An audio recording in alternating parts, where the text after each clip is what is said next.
Today is the fourth day where, after the Prime Minister's address to the nation on building a Atmanirbhar Bharat, we have been announcing in several tranches the various steps that we want to take to give a stimulus, to help and to extend that little assistance which as a government we should and do it in time, and therefore we had a Pradhan Mantri Garib Kalyan package. Post that, we also ensured that people don't suffer with having to file their returns or comply with taxation and related things. So in stages we've announced relief for the MSMEs, NBFCs and so on. But importantly, Prime Minister had also said in building a self-reliant Bharat, we should prepare ourselves also for tough competition so that we become strong, we are able to be first of all self-reliant and at the same time be sure we are strong enough to face the challenges of the global value chains and also be ready to integrate. I repeat, when we talk of self-reliant Bharat, when we talk of Atmanirbhar Bharat, we are not looking inwards. It's not isolationist policy. It is certainly making India strong, making India rely on its strength and be ready to face the global challenge. Many sectors need policy simplification, whereby we can make it simpler for people to understand what that sector can provide for them, how they can participate in that sectoral related activities, bring in transparency in processes, and so on. So once we decongest sectors,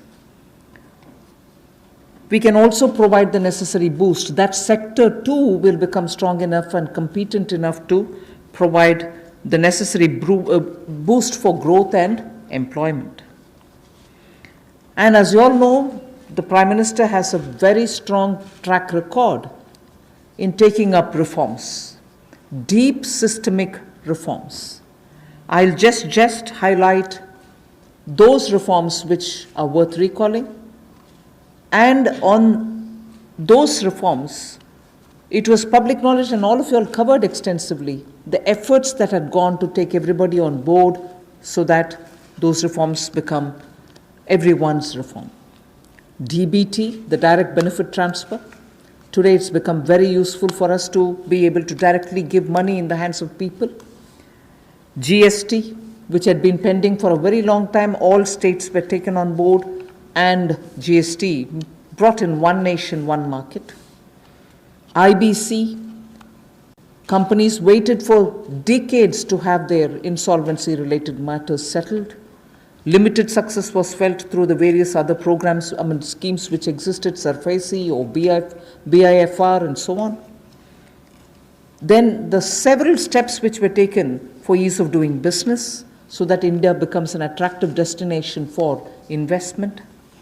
You also had the public sector banks reforms, not only just infusing some equity, but also making sure that they become professionally managed, although they are public sector banks, and performing well, but still they needed to have more professionalism, so that was also, and giving independence for them, because that's an area in which I would take extreme pride to say, between 2014 until today, you wouldn't have had one phone call going to any one of the banks saying, give this loan to my cousin or my whoever. No cronyism has been developed through the banks. Direct taxation reforms, Revenue Secretary is here. Most unexpected time, the country saw that a drastic step had been taken, drastic but in a favorable sense. Power sector reforms. Uday was a scheme which was brought in with a great sense of wanting to clean up that sector. It has its challenges, but it was a daring reform. Coal sector, and also water and irrigation. There are many such I can list, but Prime Minister Modi has been absolutely consistent in making sure reforms are taken up. So structural reforms are the focus of today's announcements. Today's announcements are focusing on structural reforms. The sectors in which these measures will be impacting are those sectors with these reforms which are going to be the new horizon for growth. And therefore, we see great potential in more investments which can be drawn with the reforms that we are announcing today. More production can be clearly marked, and certainly it will lead to a lot more employment possibilities.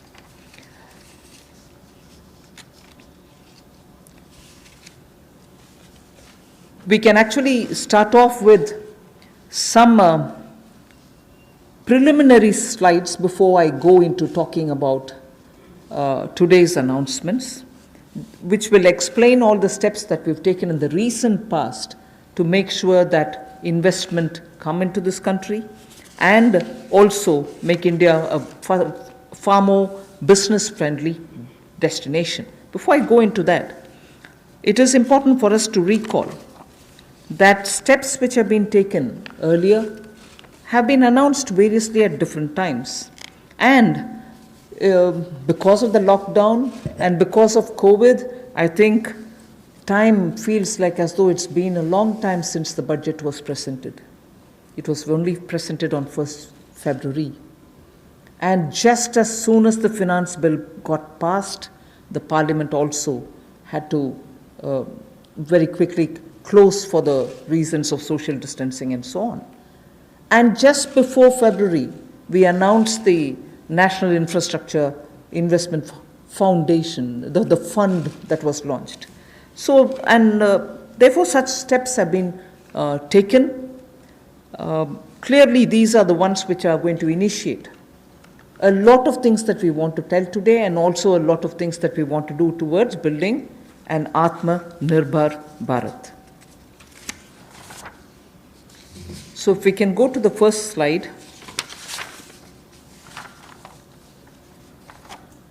The policy reforms to fast-track investments. In the last couple of months, an empowered group of secretaries has been formed who also looked at project development, and project development cells were formed in various ministries. Ranking of states on investment attractiveness is also being worked out. This will make them compete for new investments, and promotion of champion sectors such as the solar PV manufacturing and so on, the advanced cell battery storage research. These kind of activities are also being given a priority.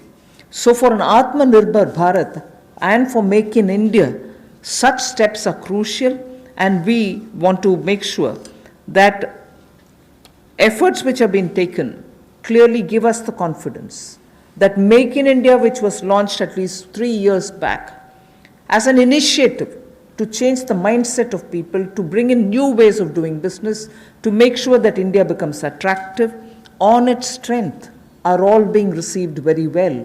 So today, if I look at Make in India for Atmanirbhar Bharat, the foundation was laid earlier, and many investors have found that India's market, size of India's market, the aspirational middle class, the rule of law which prevails, and also making sure the talent pool which exists in India makes India an attractive destination for producing for India and also for producing in India and exporting from India. So that is exactly what has been shown here, and incentive schemes are being given for these champion sectors. So we need to clearly understand the purpose with which, when we talk of Atmanirbhar Bharat, it is on all these steps building India's strengths.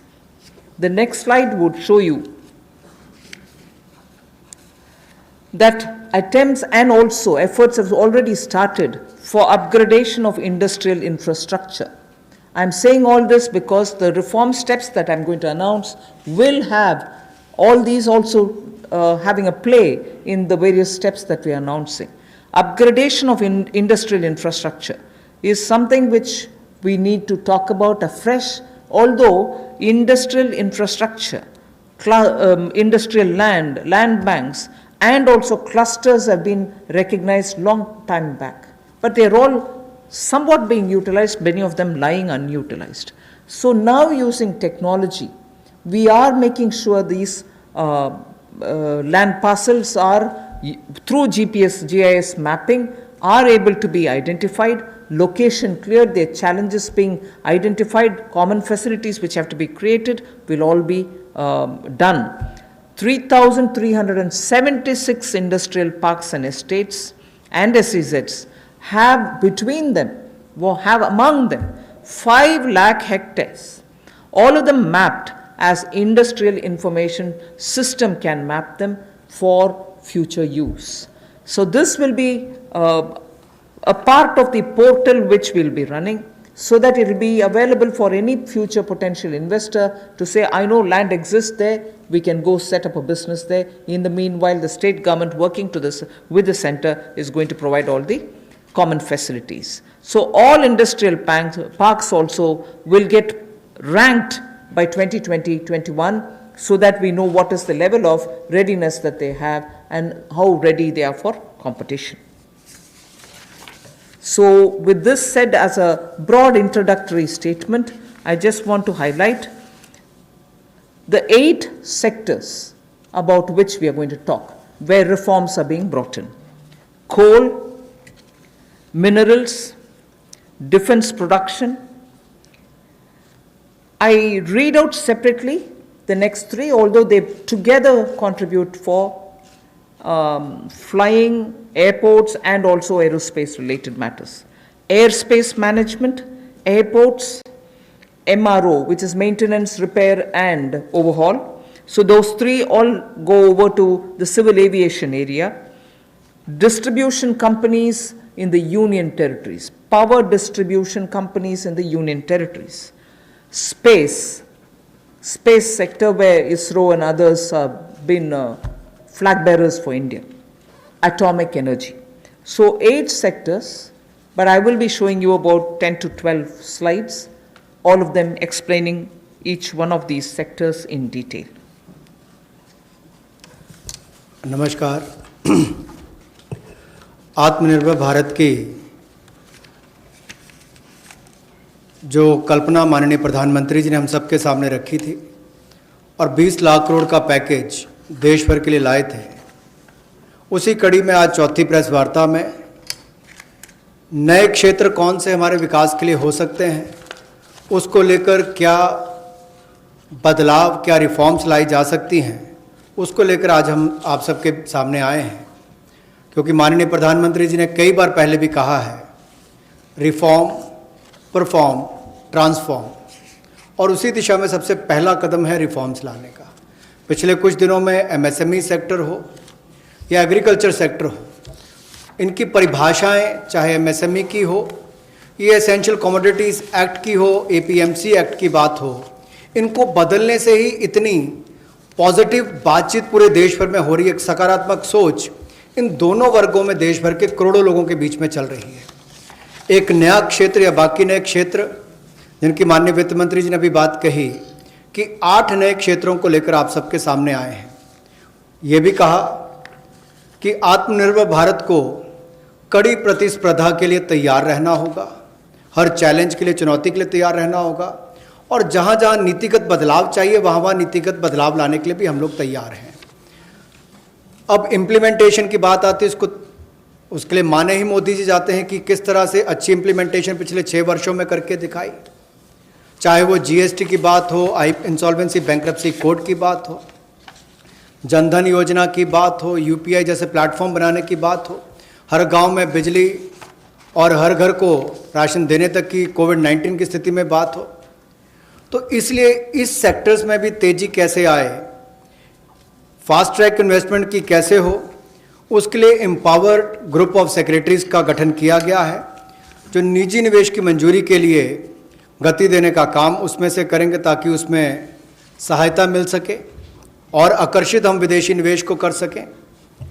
प्रत्येक मंत्रालय में project development cell बनेगा जो ये तय करेगा कि किस क्षेत्र में निवेश आ सकता है, कौन निवेशक हो सकता है, इनसे बातचीत करेगा और राज्यों से और केंद्र से बात भी करेगा ताकि निवेश करने वाले को कहीं पर दिक्कत ना आए। एक तरह से हैंड होल्डिंग करने का काम यहाँ पर होगा। राज्यों की रैंकिंग भी होगी, उनकी कितनी अट्रैक्टिव पॉलिसीज़ हैं कि इन्वेस्टमेंट के लिए, यानी कि निवेश के लिए कितनी आकर्षित करने वाली उनकी योजनाएं हैं, उसके ऊपर डिपेंड करेगा उनकी रैंकिंग को।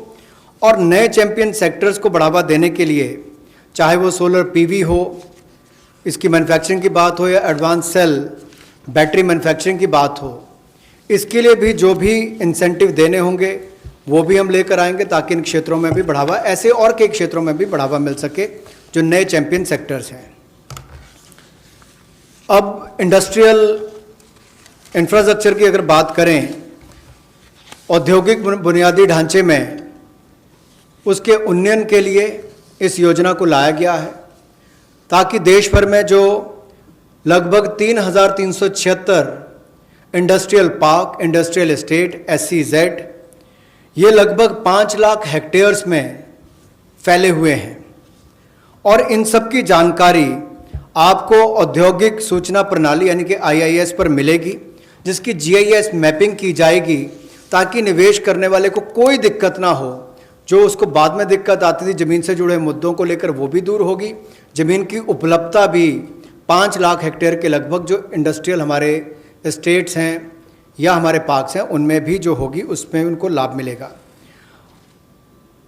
और इसीलिए इस योजना में बदलाव भी लाया गया है। इसको मिशन मोड पर, चैलेंज मोड पर किया जाएगा ताकि ज़्यादा से ज़्यादा निवेशकों को ज़मीन जल्द से जल्द उपलब्ध राज्यों में करवाई जा सके और इसके लिए कनेक्टिविटी में भी सुधार होगा और कॉमन इंफ्रास्ट्रक्चर जो है उसमें भी अपग्रेड करने का काम किया जाएगा।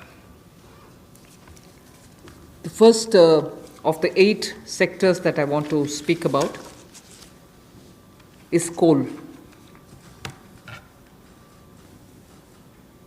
There are 4 slides all speaking about the various steps, but I will run through about all the 4, even though the sequencing may be a bit different. We are bringing in commercial mining in coal sector. You know, coal, as all of you all know, coal is a government monopoly. That government monopoly is what is now being removed. Commercial mining of coal on a revenue sharing basis would help more coal availability and also more coal availability at market prices. So this will be far more efficient and more people can get to using it. Liberalized entries will be allowed for people to participate for a range of coal blocks, and for those who produce well before the deadline, incentives also will be given. But let's first understand, if India, which is the 3rd richest or which has the 3rd largest and 3rd large valued coal availability in its mines, in untapped mines, meaning it has the 3rd valuable deposit of coal, and we still import coal, and we still sometimes feel that the energy sector is suffering because raw material is not available.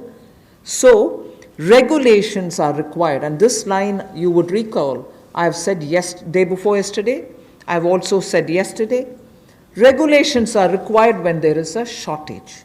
But this country has got abundant coal, and we've been regulating it, suffocating it from producing ample quantity of coal which will be required by the industry. Economy can be benefiting from this kind of opening up. Of course, we are conscious that coal is not so environment friendly.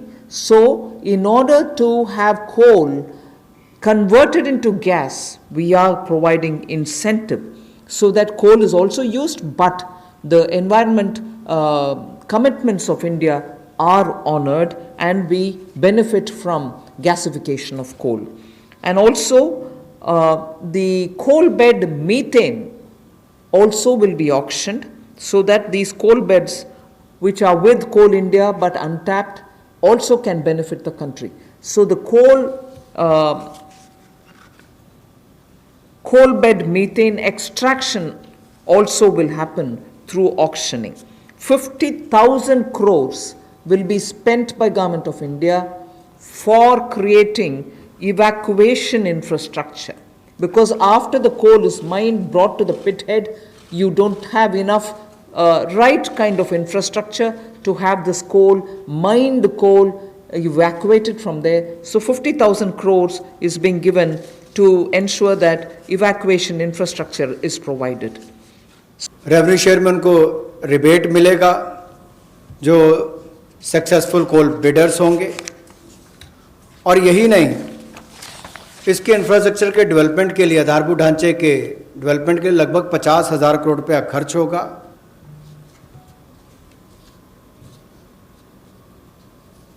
और ये जो कोल India limited की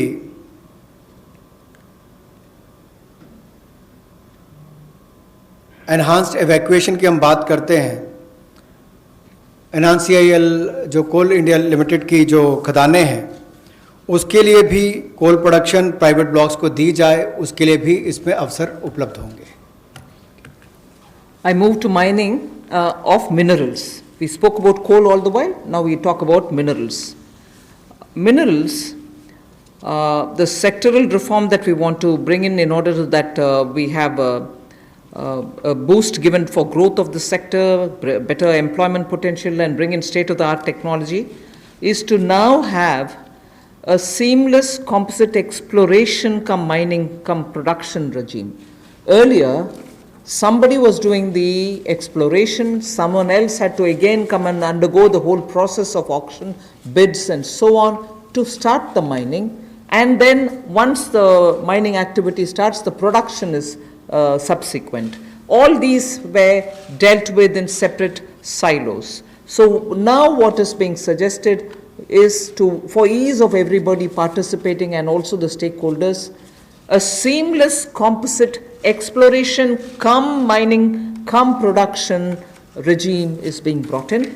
So there is no uncertainty for somebody who invests a big quantum of money for exploration whether he'll be able eventually to even to mine the mineral. So that system is going to make it easy. 500 mining blocks would be offered through this open, transparent mechanism.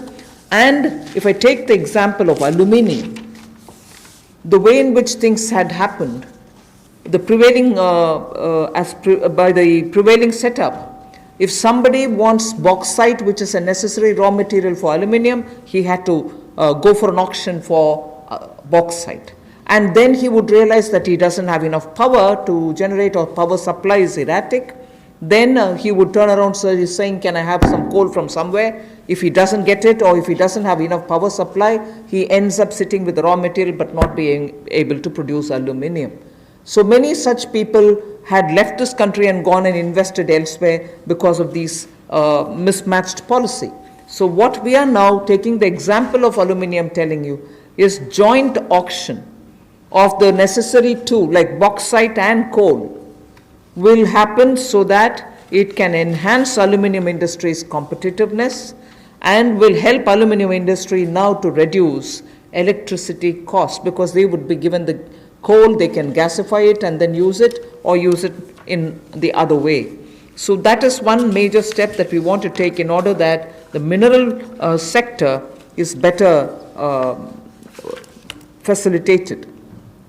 And then we would also like to remove the distinction between captive and non-captive mines.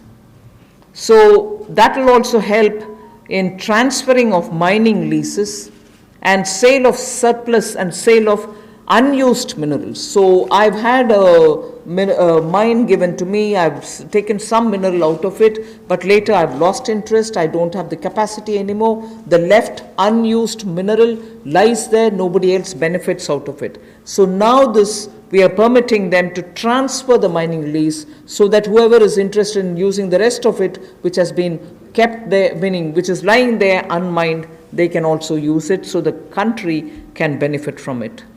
then the Ministry of Mines is in the process of developing a mineral index for different minerals. The process is ongoing. Then a rationalization of stamp duty which is payable at the time of award of mining leases is also happening. So these two slides have clearly told you about the various reform steps that we're taking in order that this country, which is rich in minerals, gets timely served by the availability of the minerals for the industries to benefit from. जहाँ कोयले वाले में पहले partially explored blocks इनकी भी auction करने की option दी जाएगी ताकि उसकी एक्सप्लोरेशन भी हो सके और उसकी प्रोडक्शन से भी उसका लाभ लिया जा सके। इसमें प्राइवेट सेक्टर की पार्टिसिपेशन को बड़ा बल मिलेगा और इससे इस क्षेत्र को बढ़ावा मिलेगा। गैसिफिकेशन की जो बात की गई, इससे भी एक डाइवर्सिफाई करके क्लीन फ्यूल की तरफ जाने की बात अगर हम करें तो उसका भी लाभ मिल पाएगा। और इसमें भी लगभग इंफ्रास्ट्रक्चर की डेवलपमेंट के लिए 50,000 करोड़ रुपया का खर्च होगा।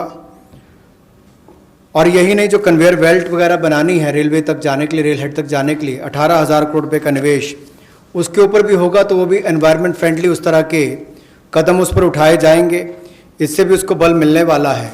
और कोयले के क्षेत्र में एक बड़ा कदम है।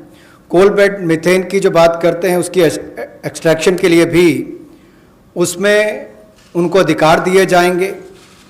और ईज़ ऑफ डूइंग बिजनेस में उसमें भी इसकी सिंप्लीफिकेशन और की जाएगी ताकि माइनिंग प्लान को छोटा किया जा सके और 40% इसमें ऑटोमेटिक जो इंक्रीज है वो एनुअल प्रोडक्शन में देने का अवसर मिलेगा।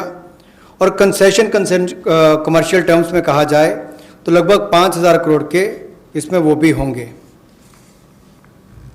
यही नहीं, इसके अलावा जो मिनरल सेक्टर में, खनिज क्षेत्र में आपने जो संरचनात्मक सुधार लाने की बात कही है, उसमें भी सीमलेस कंपोजिट एक्सप्लोरेशन का माइनिंग प्रोडक्शन रेजिम की हम बात करते हैं कि इसको लाएंगे। और 500 माइनिंग ब्लॉक्स ये उपलब्ध करवाए जाएंगे। और इसमें भी बॉक्साइट और कोल मिनरल ब्लॉक्स, इसकी जॉइंट ऑक्शन हो, नीलामी प्रक्रिया हो, इसको बल दिया जाएगा ताकि जो एल्युमिनियम इंडस्ट्री है इससे उसको लाभ मिलेगा। अपनी बिजली की जो लागत आती है उसको कम करने के लिए भी, और एल्युमिनियम मैन्युफैक्चरिंग भी यहाँ पर ज़्यादा हो, इससे उसको बल मिलने वाला है। इससे जो हमारे खनन में उसको भी वृद्धि मिलेगी और रोजगार सृजन भी होगा और state of the art technology का भी इसमें उपयोग हो पाएगा। जी, मिनरल इंडेक्स बनाने की एक बात हमने यहाँ पर की है जिसको डेवलप किया जाएगा और स्टैंप ड्यूटी को रैशनलाइज किया जाएगा। उस समय जब वो अवार्ड की जाएगी माइनिंग लीसेस, उस समय उनको कर दिया जाएगा। Thank you. We now move over to talking about defense production.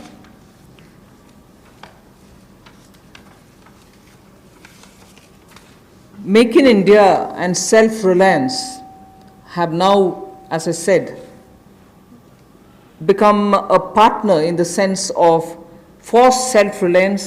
Make in India is absolutely necessary, and particularly when you're talking about critical industries like defense, we need to be self-reliant where we really can be. Of course, armed forces require best of equipments. They need some of the latest technology driven equipments. Some high-tech equipments are required which have to be imported. They can be imported. And it continues. We are seeing very good latest weaponry coming also. But some of those which are being produced in India can be bought in India, and therefore we have now come to a conclusion that we shall notify. This is done with the consultation with the Department of Military Affairs. We shall notify a list of weapons and platforms which shall be not allowed for import, but we shall have them bought from India. So the import of this listed set of equipments shall not be allowed. They shall be banned. And every year this list will be increased because more capacities which come to be recognized, which meet the standards, which meet the defense standards, will be obtained from India. As they say, the defense is general staff qualitative requirements, the GSQRs for weapons and platforms will all be honored, but those list of items which get notified can only be purchased from India. Indigenization of some imported spares will also be given priority. For years we have been producing spares which are good enough for even those imported vectors, imported weaponry, imported platforms. Unless we are able to do that, the spares are also something which India probably can produce but are getting imported. So indigenization of imported spares. Then for all this, a budget provision, a separate budget provision will also be given for domestic capital procurement. So this is going to be something with which the defense can make sure that their import bill can come down. This is done in consultation with the Department of Military Affairs, and this will be an important step towards making sure that Indian producers of defense equipments which are absolutely meeting with the standards which the armed forces would want will be purchased from India. The next step in defense production related reform is to improve the autonomy, accountability and efficiency in ordnance supplies which are being made by the ordnance factories. And for this, we intend to corporatize ordnance factory boards. I like to emphasize here, corporatization is not privatization. It doesn't mean that the ordnance factory boards are going to be privatized. No, they're not being privatized. But corporatized they will be. We want them to be better managed. We also eventually hope that they will get listed in the stock market. Ordinary Indian citizens can also buy shares in them. And through that we expect that the ordnance factory boards and their processes, decision making, output, performance, all of them will be transparent for the Indian citizens. So ordnance factory boards will be corporatized, not privatized. I want to underline that, and I want media friends to please differentiate between corporatization and privatization. The next set of things about defense production is that FDI limits are being raised from 49% to 74%. Of course, it will have the security clearances and everything else as always. And then we'll also have a mechanism established so that time-bound defense procurement processes happen. There will be a project management unit set up. Support will be given for contract management purposes. Then as I said earlier, a realistic setting for the general staff qualitative requirements, the GSQRs as they're known, of weapons and platforms will be made, because sometimes unrealistic quality requirements are established and quite a lot of time is spent in searching for suppliers who will meet all those requirements. You end up with just one supplier, and just buying it from one supplier is not permitted, and then you do the entire circle all over again. So realistic setting of qualitative requirements is something on which we'll place emphasis, and above all, overhauling of the trial and testing processes.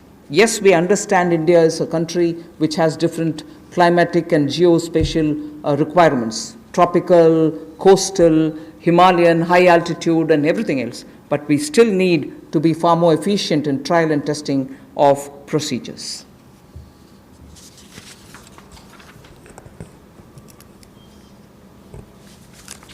रक्षा उत्पाद में आत्मनिर्भरता लाने के लिए make in India को बल देना बहुत आवश्यक है और पिछले 3 वर्षों में बहुत सारे क्षेत्रों में भारत में इस दिशा में कदम उठाए गए और रक्षा उत्पाद के लिए मेक इन इंडिया को बल देना और आत्मनिर्भरता लाना इस दिशा में एक कदम है।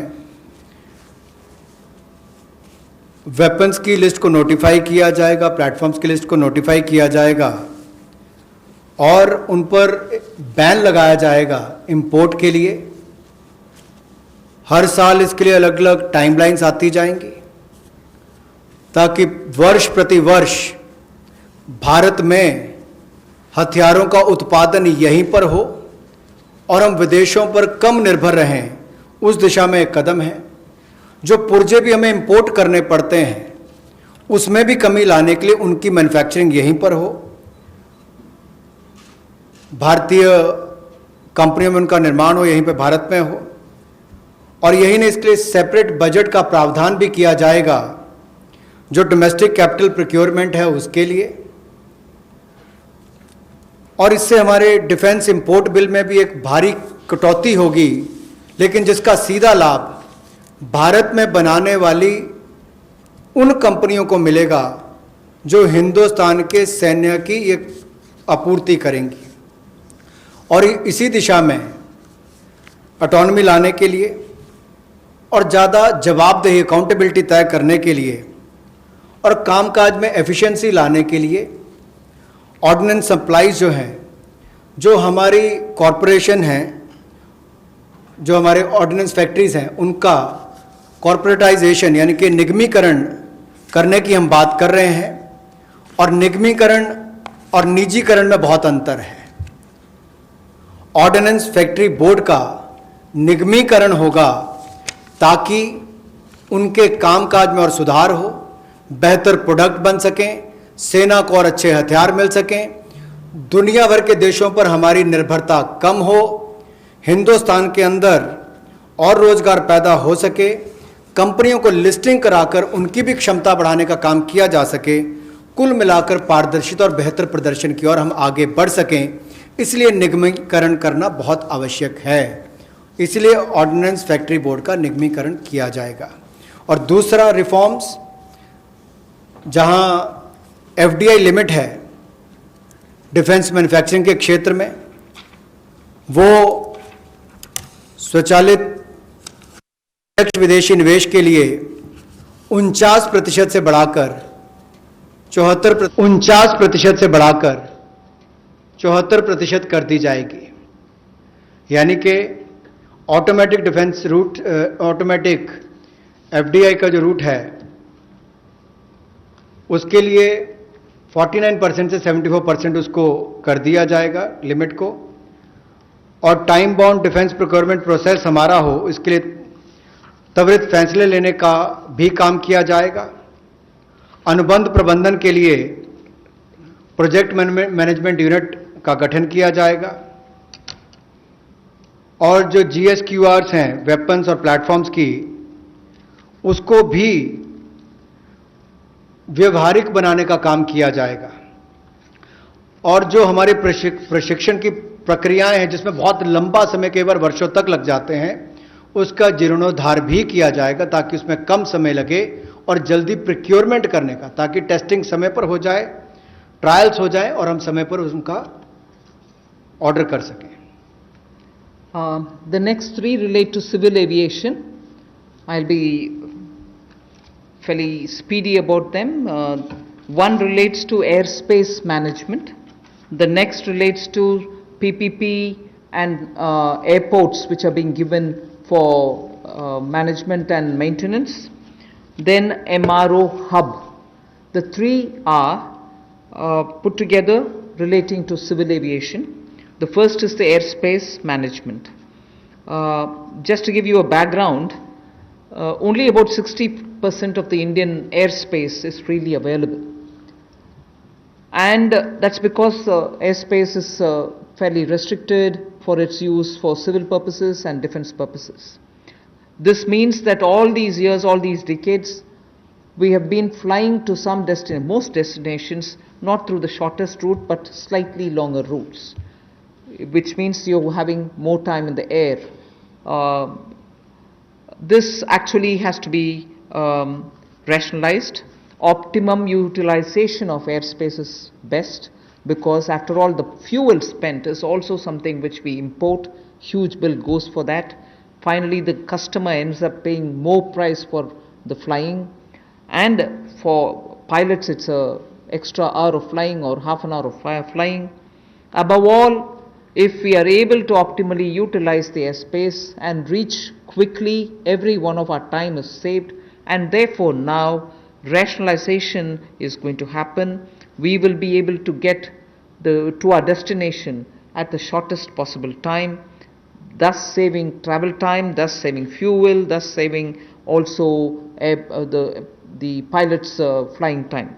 This is an environment friendly step, but having very big implication on India's fuel import bill, and also for civil aviation, which in India has biggest potential in growth. Civil aviation is up for a big leap.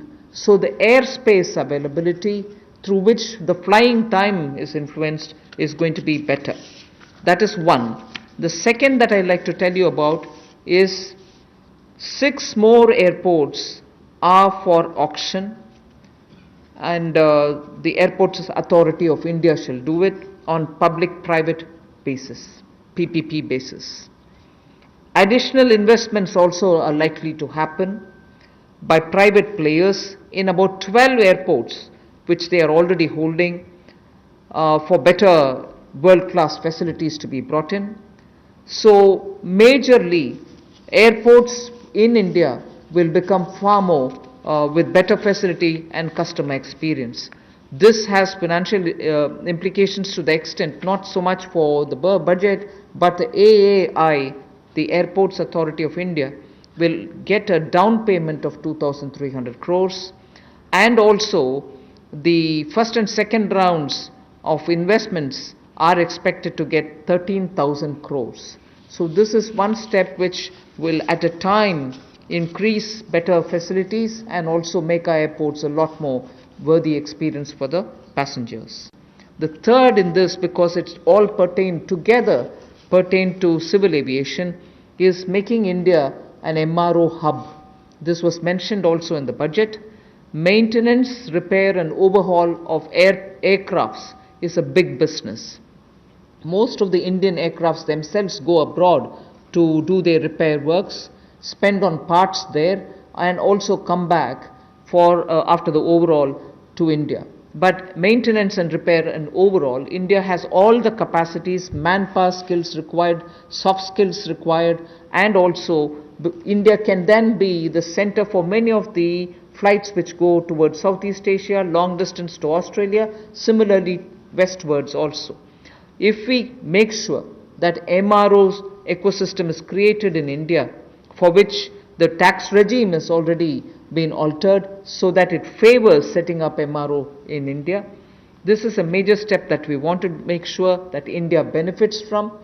And in this, not just civil aircrafts, but also defense aircrafts can also be benefiting from the MRO, which if we make India as a huge hub. Maintenance cost for all airlines will come down, and that again will have a ripple effect on the passengers. The travelers can probably pay less after that. So these are